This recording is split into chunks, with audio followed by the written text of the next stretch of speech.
The rain started before dawn, the kind that drummed on the rusty zinc roofs of the slums behind the old railway line in Makuta City, a bustling West African capital where skyscrapers stood like arrogant kings over forgotten alleys. People rushed to secure their kiosks and tie empty jerrycans around their shops to keep them from floating away. Markets flooded every rainy season, but this time everyone felt something different, something heavier. Amina, barefoot, her faded wrapper tied tight around her waist, stood under the half-collapsed shade of an abandoned bus terminal. She wasn't always homeless. Once she was a wife, a mother, a hairdresser with women lining up in front of her little salon.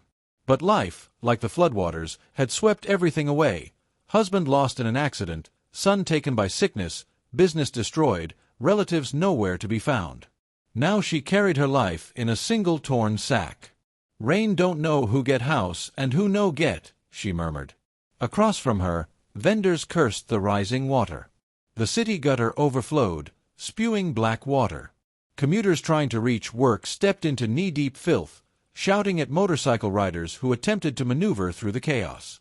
Amina watched them all, hugging her sack as if it were a child. The water kept rising.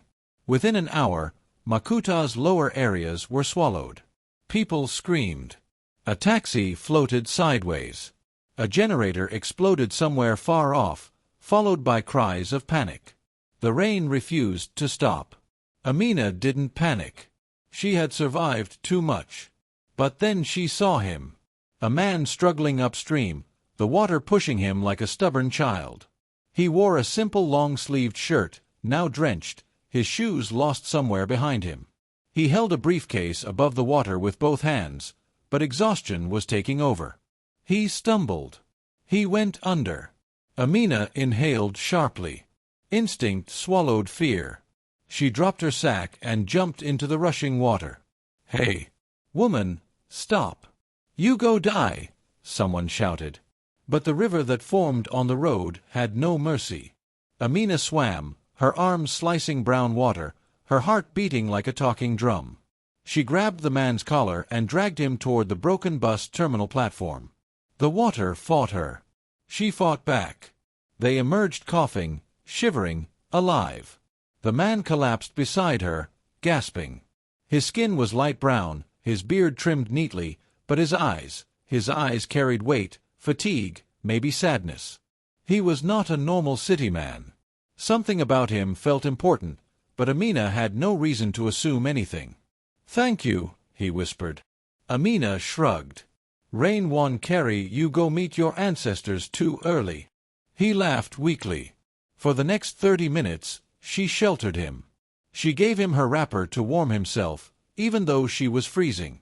"You didn't have to save me," he said. "I didn't save you," she replied. "God save you. I only push small." He studied her, as if trying to understand why someone who clearly had nothing would give so much. "What's your name?" he asked.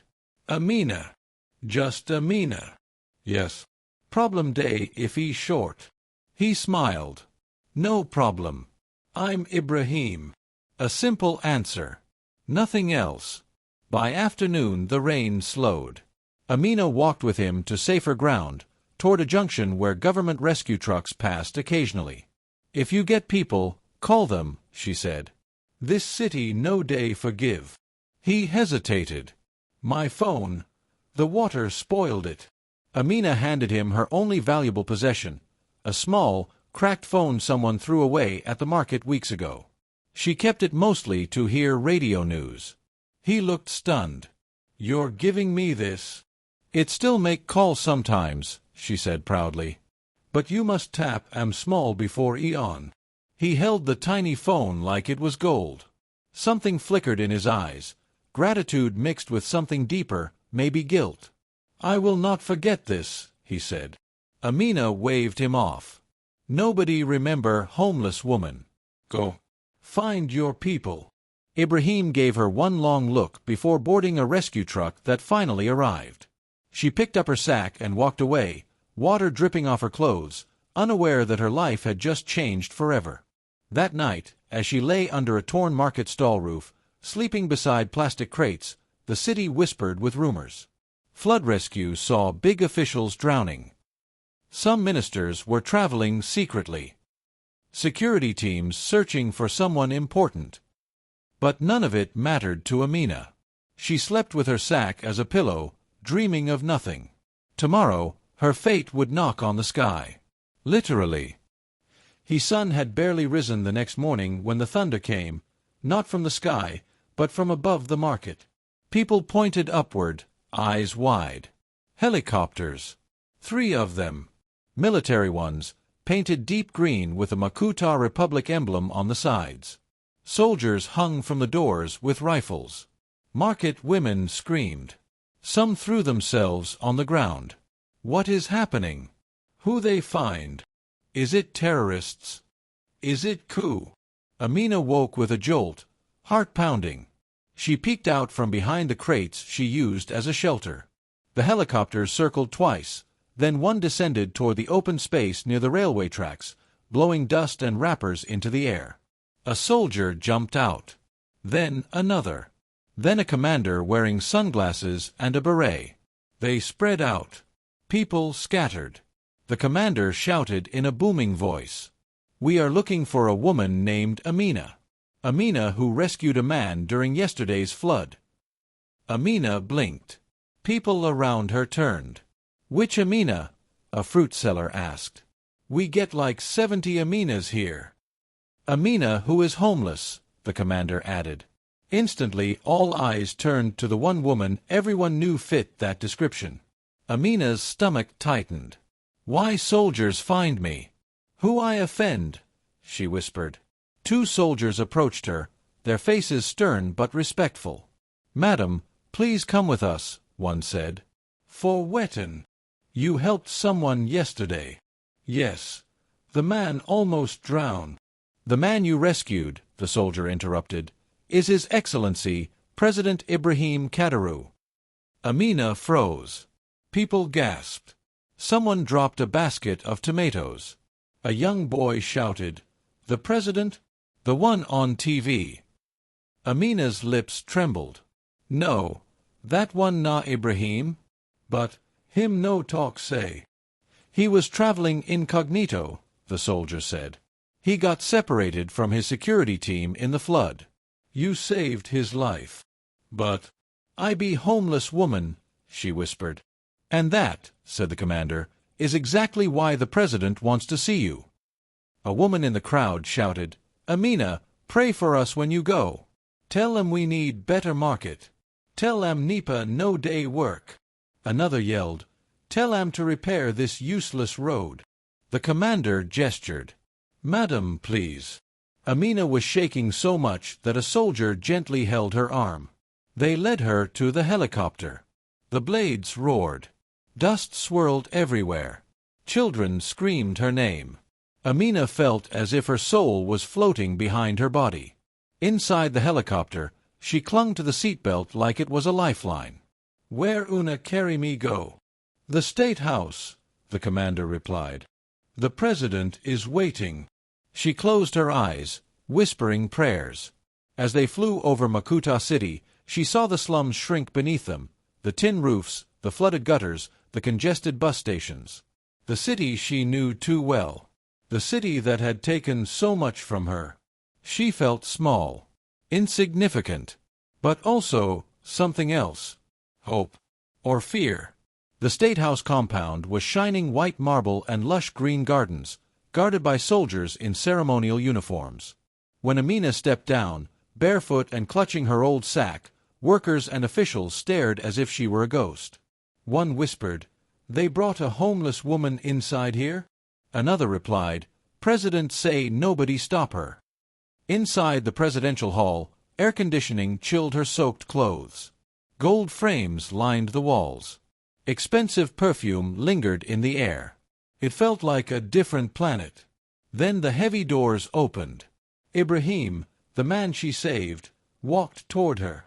No suit. No crown. Just the same face, now familiar, but more confident. "Amina," he said softly. Her legs wobbled. "You are the president." He nodded. "I wanted to tell you yesterday, but I feared you would panic. I was traveling secretly to inspect flood zones without media." Amina swallowed hard. This world dawn turned upside down. The president laughed warmly. "You saved my life. Me, who leads millions. And you did not even know who I was." She looked down. "Anybody go do same?" "No," he said. "Not everybody." She lifted her eyes and saw something unexpected. Respect. Gratitude. Deep, genuine appreciation. "Come," he said gently. "Let me show you something." He led her through deeper corridors of the State House, toward a quiet courtyard. Birds chirped. A fountain bubbled. He turned to her. "You remind me of my mother." Amina frowned. "How?" "She died before I became president. She was a market woman. Strong like you. Brave like you. She would have jumped into a flood to save someone too." Amina's eyes softened. Ibrahim continued, "I grew up poor, like you. Before politics changed everything." She sighed. "Politics spoil plenty things too." He nodded slowly. "Yes. And that is why I brought you here. I want to hear your story." Amina hesitated.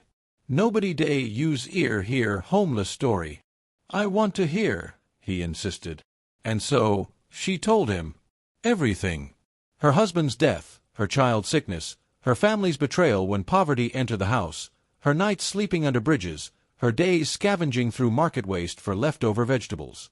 Tears streamed down Ibrahim's face. "I failed people like you," he whispered. Amina shook her head. "Life hard. But people still kind." He reached out and held her hands. "Amina, from today, your life will change." She blinked. "How?" "Just trust me." And that moment, quiet, trembling, filled with emotions she couldn't name, was the beginning of everything that would follow. The love, the betrayal, the revenge, the hope, and the happiness that would shake the nation. For 2 days, Amina stayed at the State House, not as a prisoner, not as a guest, but as something in between. The staff watched her with curiosity and confusion. Some avoided her, others greeted her with stiff politeness. She walked around quietly, trying not to touch anything too shiny or too expensive. Her bare feet echoed softly across marble floors, as if afraid to disturb the greatness of the place. President Ibrahim kept his promise. Every morning, he met her in the courtyard. Sometimes with tea, sometimes with nothing but silence and a smile. "You look like someone still running," he told her one morning. "Running from wetin?" she asked. "From change." Amina sighed. Change day sweet for mouth, but day pain for body. He chuckled. "You speak the kind of wisdom that politicians never learn." She narrowed her eyes playfully. "So you be politician?" He laughed harder. "Guilty." The simplicity of their conversations softened the distance between them. In the courtyard, Ibrahim was not the president. He was simply a man who had once tasted hunger, walked barefoot to school, and carried stories of hardship like Amina did.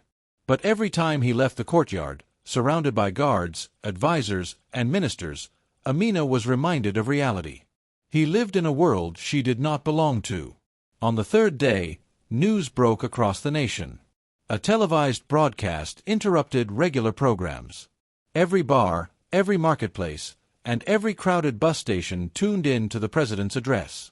Amina watched from a corner of the presidential living quarters, sitting on a soft rug she didn't want to step on.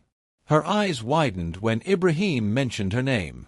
Amina, a courageous woman living without a home, risked her life to save mine during the flood.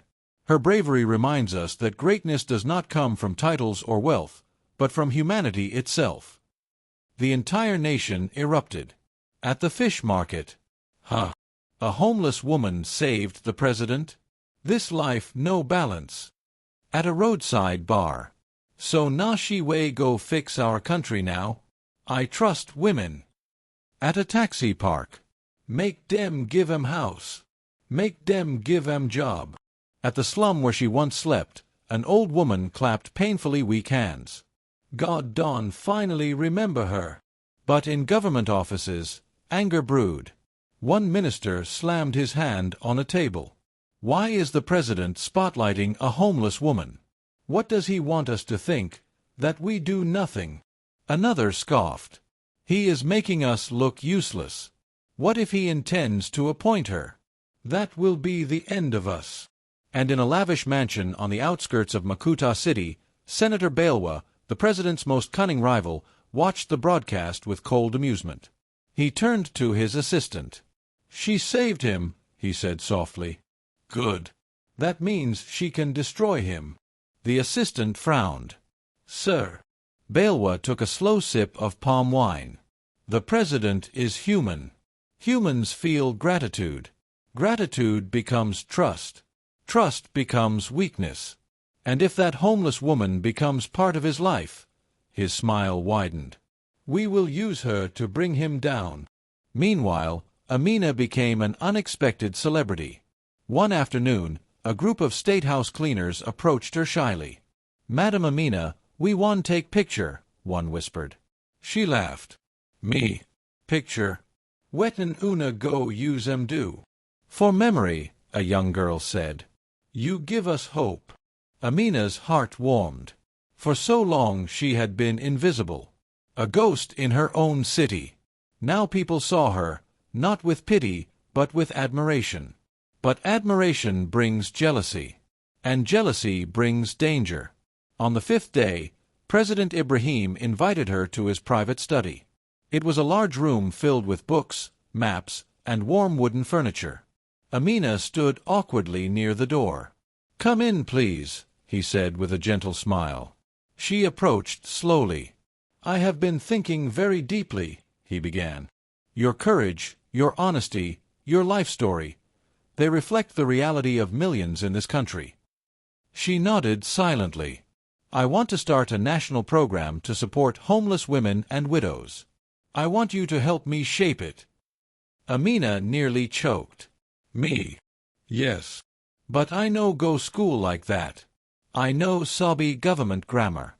I know Sabi how to sit with big people." He stepped closer. "You know suffering. You know reality. That is enough." She stared at him, overwhelmed. Wetin you see inside me, Mr. President?" He paused. His eyes softened in a way she had never seen.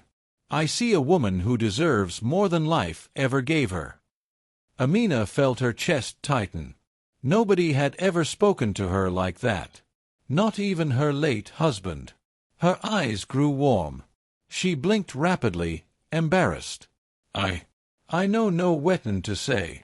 "You don't have to say anything," he whispered. That moment lasted a heartbeat too long. A fragile silence hung between them, filled with something new. Something dangerous. Something like tenderness. She broke the moment by stepping back. "I think make I go rest small." He nodded with understanding. "Of course."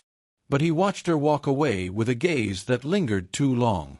That evening, as the sun bled orange across the palace lawn, Amina wandered alone through the garden. Flowers she didn't know the names of stretched toward the fading light. Birds she'd never seen flitted among the branches. She felt out of place, as if her feet were too dirty for the grass, her clothes too worn for the wind. Then she heard footsteps. She turned. It was Halima, the Minister of Social Development, a tall, elegant woman with sharp eyes. "You are Amina, yes?" Halima asked. "Yes, ma." Halima smiled, but the smile didn't reach her eyes. "You've become quite famous." "I no ask for am," Amina said softly. "Still," Halima continued, stepping closer, "the president speaks highly of you. Very highly. Almost too highly." Amina frowned. "I no understand." "That man has a country to lead," Halima snapped. "He does not need distractions." Amina stepped back. "Who be distraction?" "You," Halima hissed. Amina felt cold. "I no do anything." Halima leaned forward. "Then do nothing." Stay in your place. Do not forget who you are." Amina's throat tightened. She watched Halima turn sharply and walk away with the elegance of someone born into wealth. Amina whispered to the wind, "Who I be? I know again." The next day, a black SUV brought her to a community center where she was to help address homeless families. At first, everything went well. People cheered for her, women hugged her, children gathered around her like she was a miracle. But halfway through the event, chaos erupted. A group of men burst in, shouting. "She is lying," one yelled. "She pretending to be a saint," another screamed. "She is the president's mistress," a young man shouted. Amina froze in shock. Women tried to defend her. "She save am. She deserve respect. Una jealous because God lift her." But the crowd had already turned wild. Someone threw a stone. Another threw a plastic bottle. Amina ducked, trembling. Security rushed her out of the building and into the SUV. Tears streamed down her face. Why dem do me so?" she whispered. The guard driving spoke softly. "Politics is dangerous, madam. Someone spread rumors before you arrived." "Why?" "Because you're close to the president." Her heart clenched. She had never asked for closeness. But closeness had chosen her. And now it was hurting her. When she returned to the State House that night, President Ibrahim met her at the entrance. One look at her tear-stained face, and he felt something burn inside his chest. "Amina, who hurt you?" She shook her head. "I no fit stay here again." "No," he said, stepping forward. "You're safe here." "Ibrahim!" She whispered his name for the first time, voice breaking. "I dey cause trouble for you." He grabbed her shoulders gently. "You did nothing wrong. But people go talk. Ministers go hate me. Your enemies go use me." Her lips trembled. "I no want destroy your life." He exhaled shakily. "Amina, listen to me. You saved my life. You changed something in me. I won't let anyone harm you." Tears spilled down her cheeks. She whispered, "I never feel important to anybody since my son died." His voice softened to a whisper. "You are important to me." Their eyes locked. It felt like the world held its breath. A forbidden warmth passed between them, soft yet powerful, frightening yet comforting. He lifted a trembling hand and wiped her tear. "Amina, Ibrahim." But before anything more could be said, a frantic aide rushed in. "Mr. President, urgent news." "What is it?" "Sir, there has been a leak. Someone released pictures of you and Amina, and rumors are spreading everywhere. Opposition leaders are calling for an investigation. Senator Balwa says you are being manipulated by a slum woman." Amina's heart plummeted. Ibrahim clenched his fists. "Balwa!" The aide swallowed. "Sir, the people are demanding answers." Amina staggered back, horrified. I tell you I go bring trouble." Ibrahim caught her arm. "You didn't bring trouble. Someone is creating it." She shook her head violently, stepping away from him as if burned. "I day leave tomorrow. Before too late." He stared at her, eyes raw with emotion. "No," he whispered. But Amina turned away, because she feared staying with him would destroy them both. Her fate now hung like a thin thread. Tomorrow would decide everything. Amina barely slept that night. The palace guest room, so soft, so beautiful, felt like a trap built from luxury. Every time she closed her eyes, she saw the angry crowd, the threatening ministers, and the burning jealousy in Halima's eyes. But worst of all, she saw Ibrahim's face, hurt, desperate, trying to hold on to her when everything around them was pushing them apart. She sat by the window long before dawn, hugging her knees, watching the city lights fade into the gray hush of morning. The sun was still hiding when she made her decision. She could not stay. Not because she feared danger, but because she feared the consequences if she stayed. Love no day grow well for place way politics day, she whispered to herself. Go die before even mature. She packed her small nylon bag, nothing more than a faded wrapper, her old slippers, a comb missing most teeth, and 2 coins she always kept for memory. She tied her headscarf and inhaled deeply. The palace guards found her walking barefoot toward the exit gate. Madam, you need clearance. I don already tell Olga yesterday. I dey go, she said softly. They exchanged looks. One guard, a young man with gentle eyes, lowered his voice. Make God follow you. We been day pray for you. Amina smiled painfully. Make God follow Una too. The gate opened. Amina walked out. She did not look back. She boarded a crowded bus to Makuta Central. People gossiped loudly around her. Dem say the woman disappear from State House. She won chop money run, or dem chase her comet. Maybe the president used jazz. Amina squeezed her wrapper tighter around herself, shrinking into her seat. When she reached the slum she once slept in, the children ran to her. Auntie Amina, you know day on TV again. You get helicopter. You chop presidential rice. Their innocence made her chest ache. She knelt and hugged them. My Pekin dem, make Una no believe everything way Una hear. Life be like wind, fit blow anyhow. The mothers gathered around too, whispering with concern. You sure say you safe? Why you comet for palace? We think say you go change government for us. Amina forced a smile. Change no day happen by one person. But inside, she felt empty, like she had walked away from something precious, something too big for her hands. She found a corner near the old shack she once slept beside.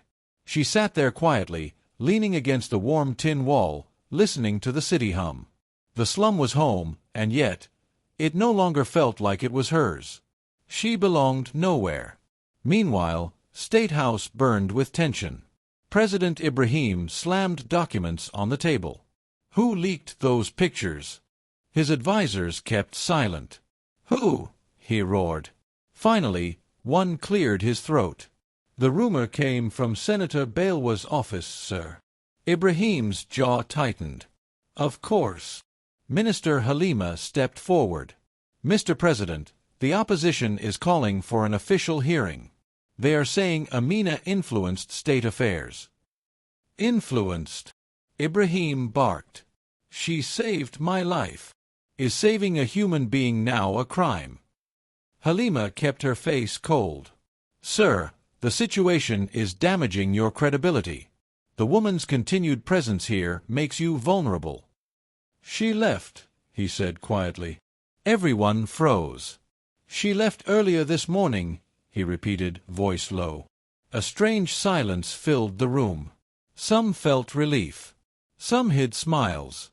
But Ibrahim felt only loss.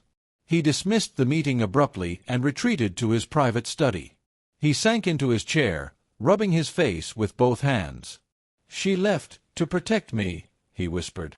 He felt anger rise, not at her, but at the people who forced her out, the system that couldn't stand a president caring for someone from the streets. His phone buzzed. A message from an unknown number. If you want to save her, go to Old Railway Bridge at sunset. Come alone. His blood went cold. Balwa. He knew the man's games too well. He stood abruptly, grabbed his jacket, and stormed out. At sunset, Amina walked toward the same place. Senator Balwa's men had shown up earlier in the day. They had dragged her out of the slum, covering her mouth as she kicked and screamed. She was brought to the abandoned railway bridge, the place where people came only to dump trash or hide secrets. Now she sat on the dirt, hands tied, bruises forming on her arms.